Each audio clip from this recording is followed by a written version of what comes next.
Hi everybody, it's Honest John again. Now, right now, the Republicans control the House and the Senate, and they also control the Supreme Court. And that's what makes the 2016 election so important.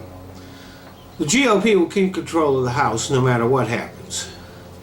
But if Democrats come out in big numbers in 2016, they will win back the Senate and take the White House.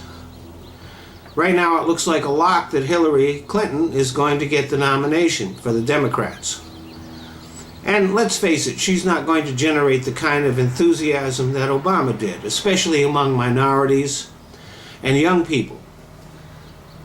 But if excitement doesn't motivate people to go to the polls, then fear should. Here's what a win by the GOP in 2016 would mean.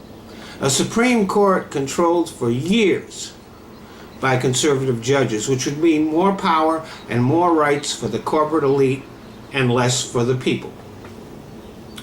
More tax breaks for the rich, more trickle-down economics, and less help for the poor and the middle class. National restrictions on voting rights and a complete reversal of the Voting Rights Act and the Civil Rights Act. The hard-won wins by the gay community would fall by the wayside. Oh yeah, just because you won your rights doesn't mean you get to keep them. You have to fight for them forever. Look at what's happened to our privacy rights.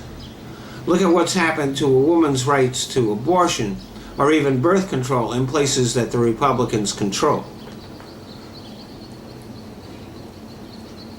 And I don't know if you remember this, but during the Bush administration, when both the House and the Senate were controlled by the GOP, the Republicans did try to end Social Security, and only a huge public outcry stopped them. Well, today's GOP will not give a shit about what the public wants, and they will end Social Security and Medicare, and they'll repeal the Affordable Care Act. Senior citizens will be reduced to poverty. Many will die in the streets. And forget about raising the minimum wage, which will mean increased income inequality.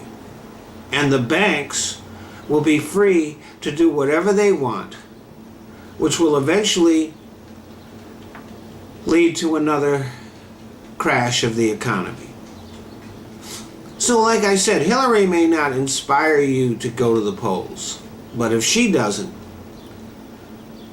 terror of what the future would be like under the GOP should.